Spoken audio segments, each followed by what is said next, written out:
Welcome to Horrified Stories, where fear comes to life. Don't forget to like, share, and subscribe for more spine-chilling tales. Let's start our today's story. The haunted toy I bought at a garage sale won't stop moving. I wasn't planning to go to the garage sale. It was one of those lazy Saturday mornings when staying in bed seemed like the only reasonable option. But my friend Sarah had insisted. "You never know what treasures you'll find," she'd said, with her usual excitement for second-hand shopping.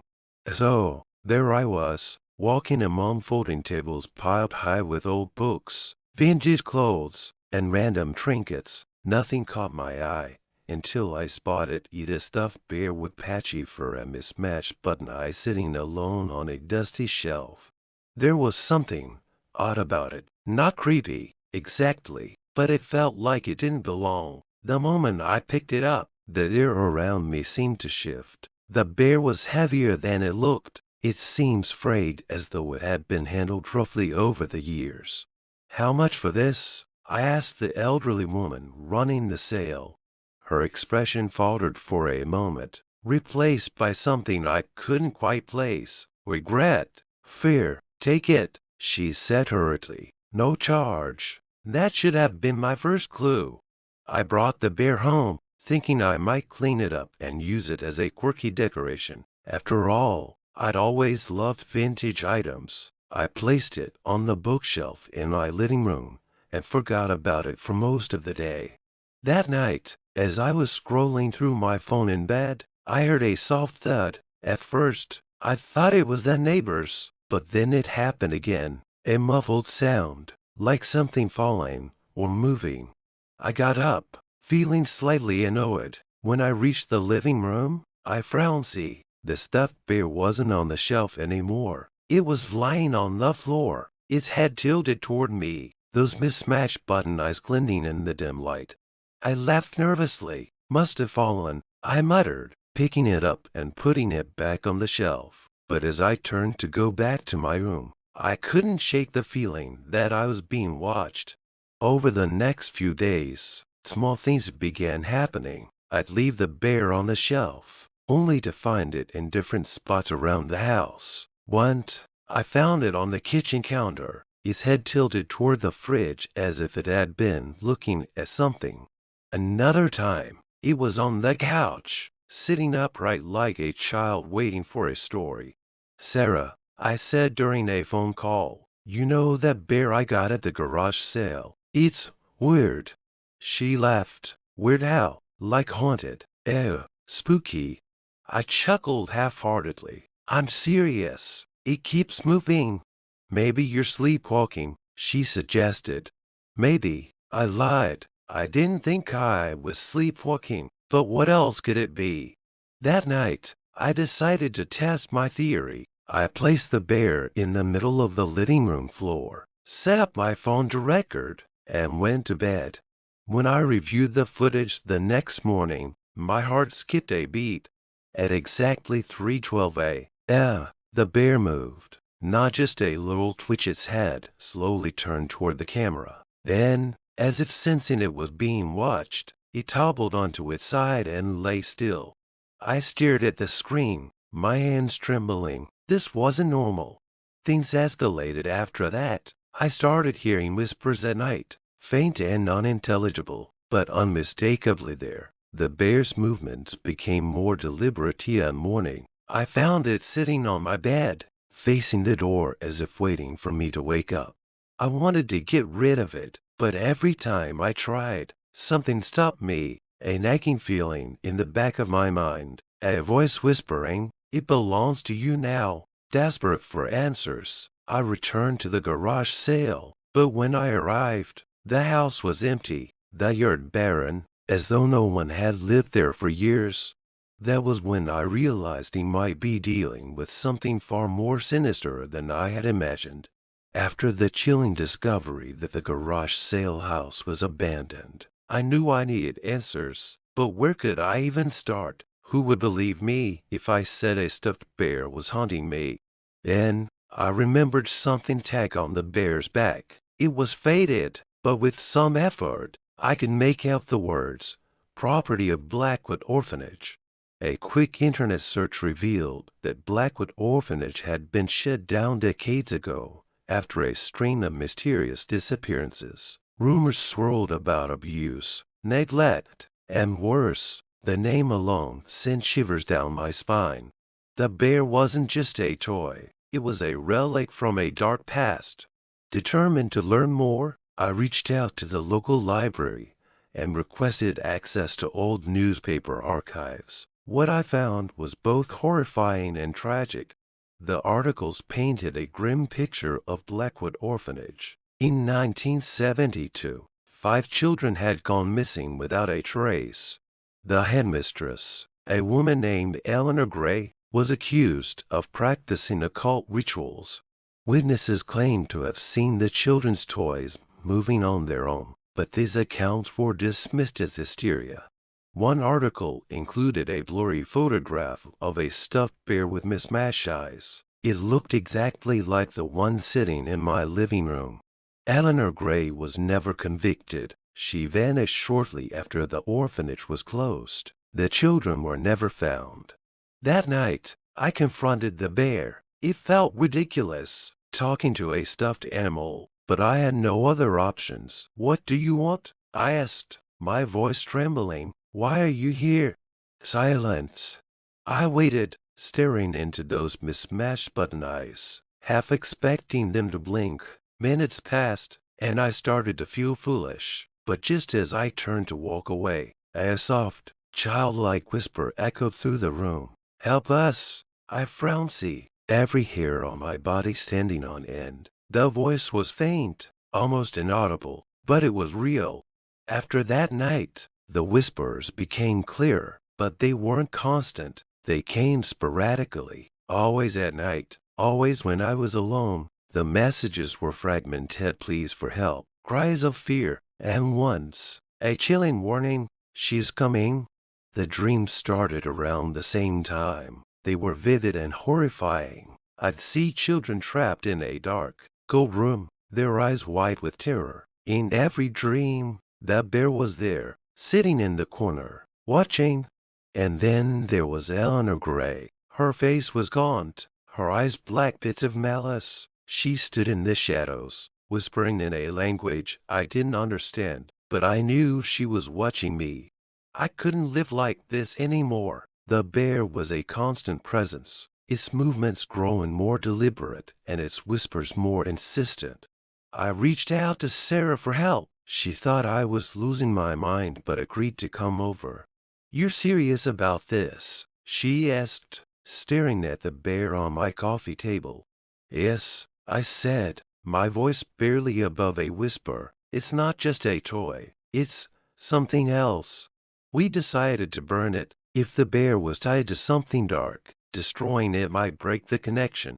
That night, we drove to a secluded area with the bear in a garbage bag. I doused it in lighter fluid and set it on fire. The flames roared to life, and for a moment, I felt a surge of relief.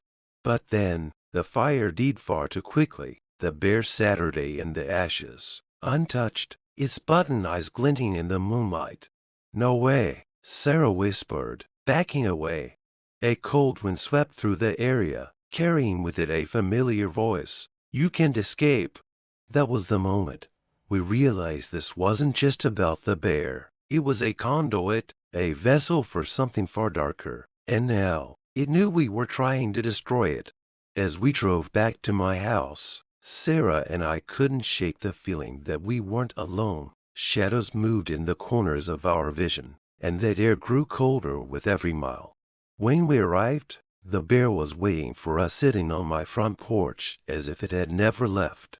It felt impossible. How could the bear be back? We had watched it burn to nothing, yet there it was, sitting on the porch, its button eyes glinting like it knew something we didn't.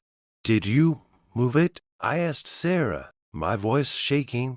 "No, I swear I didn't touch it," she replied, her face pale.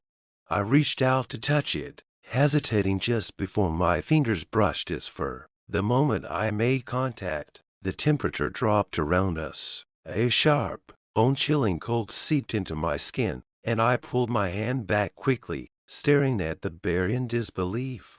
Then, a voice said so soft it was almost a breath whispered from behind me, "You can't stop her." I spun around, but there was no one there. The wind howled in the distance, but it felt unnatural, like it was trying to communicate something. We couldn't ignore it any longer. The bear wasn't just an inanimate object, it was the key to something far more dangerous. The next morning, I went to the library again. I dug deeper into the history of Blackwood Orphanage and its headmistress, Eleanor Gray. What I found horrified me. Eleanor Gray had been a woman of mystery, known for her strict, almost obsessive nature, but there were whispers that she wasn't just a caretaker of children. She had dabbled in the occult, using the children as part of her twisted rituals. According to some sources, she believed that by using their fear, she could summon a force powerful enough to grant her immortality. One story stood out. In the final days before the orphanage shut down, Eleanor performed a ritual to bind the souls of the missing children into objects. It was said that she succeeded, trapping them inside their favorite toys, same toys that would later appear in strange places, moving on their own, as if seeking freedom. One name kept cropping up in these accounts, the Whispering Woman. Eleanor Gray had become obsessed with keeping the children's spirits trapped, but the children had other plans. They began to haunt the orphanage, trying to find a way to escape. I realized then the bear wasn't just haunted, it was the vessel for the spirit of a child. That night, the bear wasn't the only thing that moved. The house began to feel alive with a dark energy. Every corner I turned, I felt eyes on me. I could hear faint footsteps behind me, but when I checked, no one was there. The whispers became more distinct. "Help us! Free us!" The voice that had spoken the night before was no longer a soft whisper, it was getting louder, more urgent. I realized it wasn't just one voice. There were multiple voices, all overlapping, all pleading. Then, the bear moved again, but this time, it didn't just roll or shift, it stood up.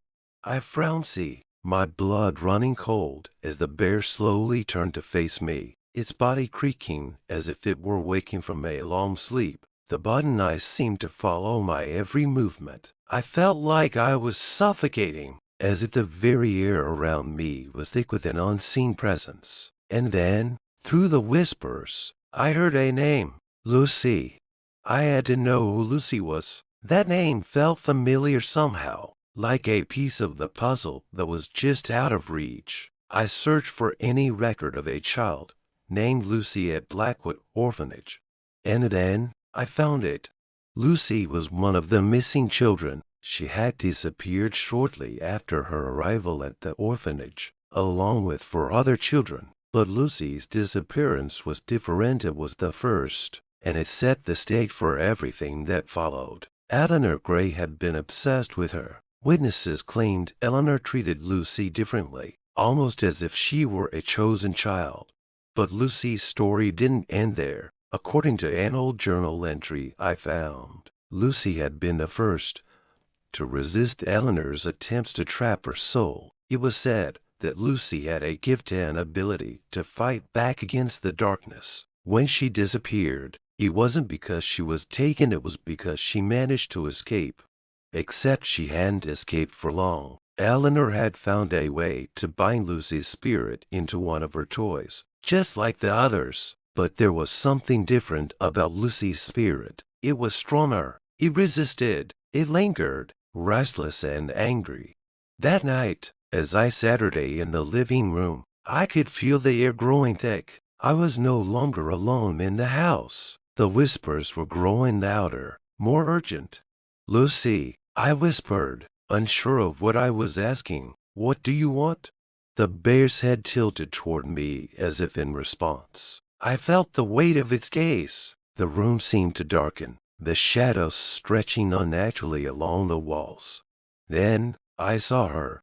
Lucy's face appeared in the shadows, pale and gaunt, her eyes wide with terror. She was crying, her mouth moving but no sound escaping. I reached out, desperate to help, but a cold, unnatural force gripped my wrist, pulling me back. I realized too late that I had awakened something far darker than I could have ever imagined. The moment I saw Lucy's face in the shadows, I knew there was no turning back. The whispers swirled around me, growing louder, drowning out every rational thought. I tried to move, but my legs felt like they were trapped in concrete. "Lucy," I whispered again, unsure if I was addressing the spirit of the child or the twisted force that had taken hold of her. Her eyes met mine, filled with sorrow, fear, and something darker. The room felt as if it were closing in on me, the walls bending with an unnatural weight. The bear, once still and harmless, began to twitch and tremble. I could hear it now, like just whispers, but soft, dragging footsteps, as though something inside it was trying to break free. And in that moment, it hit me that bear wasn't just the vessel for Lucy's spirit. It was the anchor for Eleanor Gray's dark presence as well. Suddenly, Lucy's form shifted. She wasn't the frightened child anymore. Her face twisted, her mouth stretching into a wide, grotesque grin. Her voice, no longer a whisper, became a guttural, distorted growl. "She's coming," Lucy hissed, her voice filled with malice, "and you will never stop her." I backed away, my heart pounding in my chest. The shadows in the room began to grow, twisting and writhing as though they were alive, like dark fingers trying to snare me. The temperature plummeted, and I could see my breath in front of me. "Sarah," I shouted, but my voice felt weak, swallowed by the overwhelming sense of dread. She was standing frowning in the doorway, her face pale as she watched the scene unfold. "I don't know what to do," she stammered, her eyes wide with terror. I turned back to the bear. It was no longer just a toy, it was a conduit, and I had to destroy it to end this nightmare. But how? I remembered something from my research about Eleanor Gray and the occult. It wasn't just about the bear, it was about severing the link between Eleanor's spirit and the trapped souls of the children. If I wanted to stop the haunting, I had to break the ritual, and that meant finding a way to destroy the dark power that bound Eleanor to this world. It was then that I found its final part of the journal. The ritual to break the curse required a specific item, a child's toy, possessed by a spirit, but it had to be destroyed in a place of power. The book mentioned an ancient cemetery, a place where the veil between the living and the dead was thinnest. But there was no time. The longer I waited, the stronger Eleanor's influence became. With Sarah in tow, I hurried to the cemetery, the one that was buried deep in the woods, rumored to be cursed, the one that no one dared to visit. The night had fallen completely, and a storm raged overhead, as if nature itself was warning me away. But there was no turning back. We arrived at the cemetery's iron gates, rusted with age. They felt thick, oppressive, as though the ground beneath us was alive with the energy of the restless dead.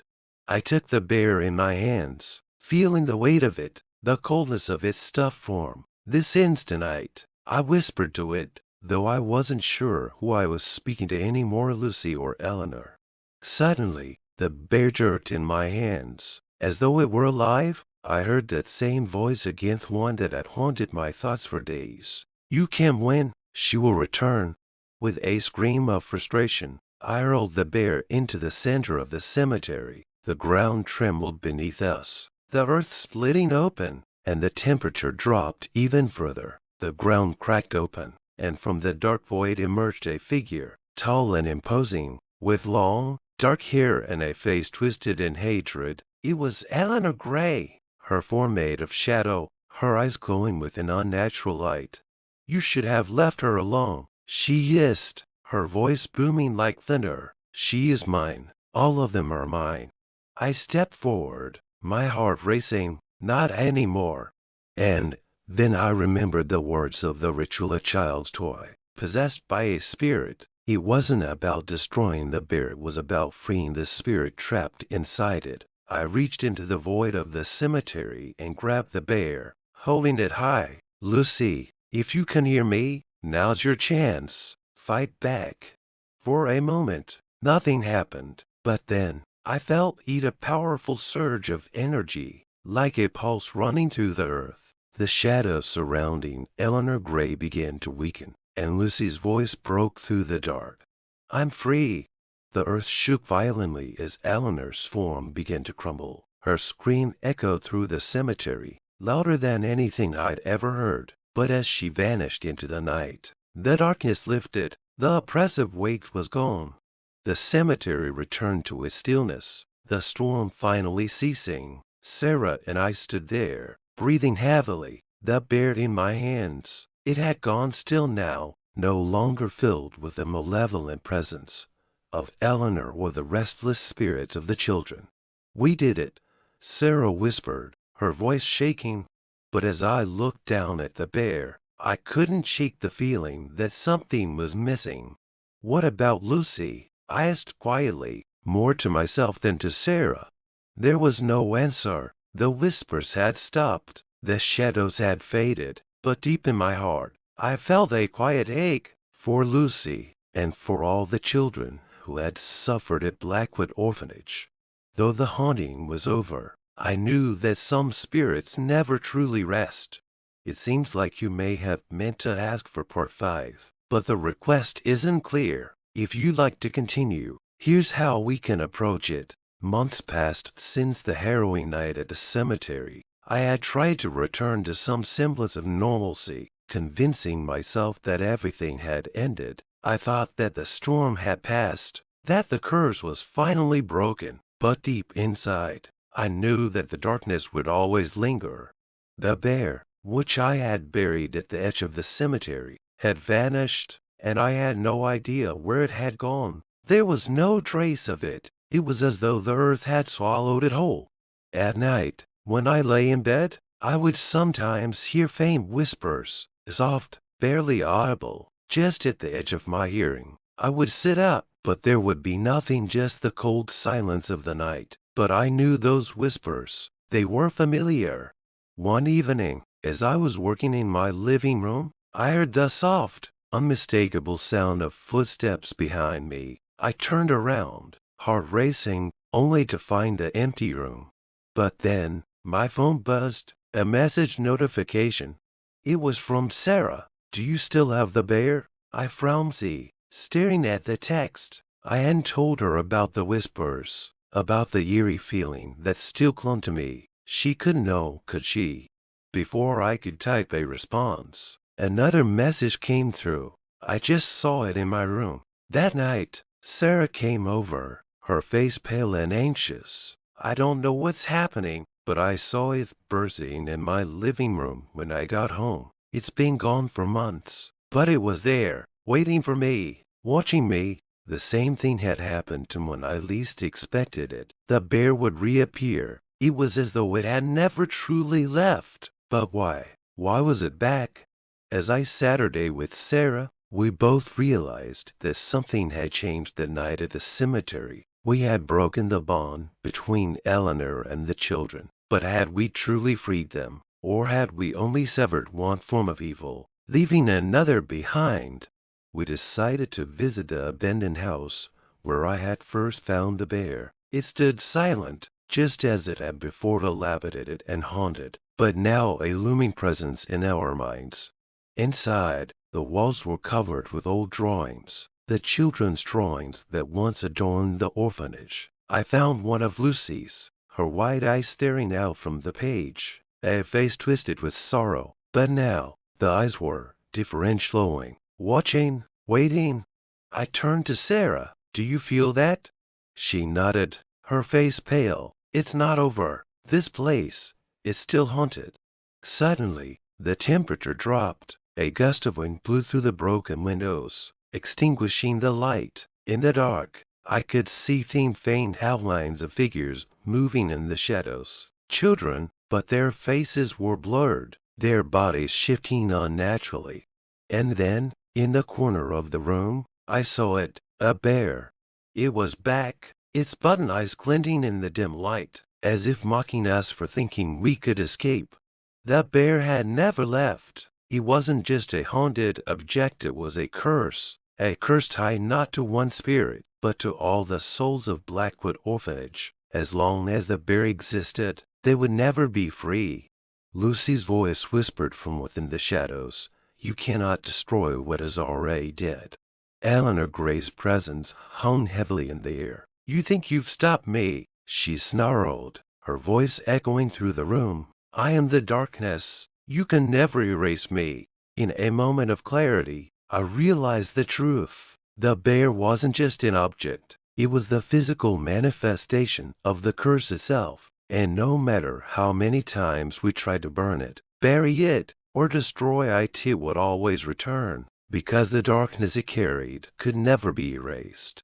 We were left with a choice. We could continue to fight, but every attempt to break the curse would only bring more suffering, more hauntings. Or we could accept that some things could never be fixed, some spirits could never be freed. The bear would always return, always haunt us.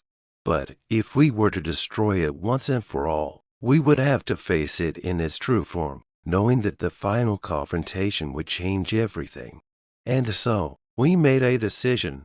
In this epilogue-style conclusion, the protagonist realizes that the bear represents something much larger than just a haunted object. It is a symbol of the curse, of a dark legacy that cannot be escaped. The haunting isn't over. The spirits of the children, including Lucy, will never truly rest, and the battle between light and darkness continues. If you like this story, don't forget to hit the like button, share and subscribe the channel. Help us grow. Thanks for watching.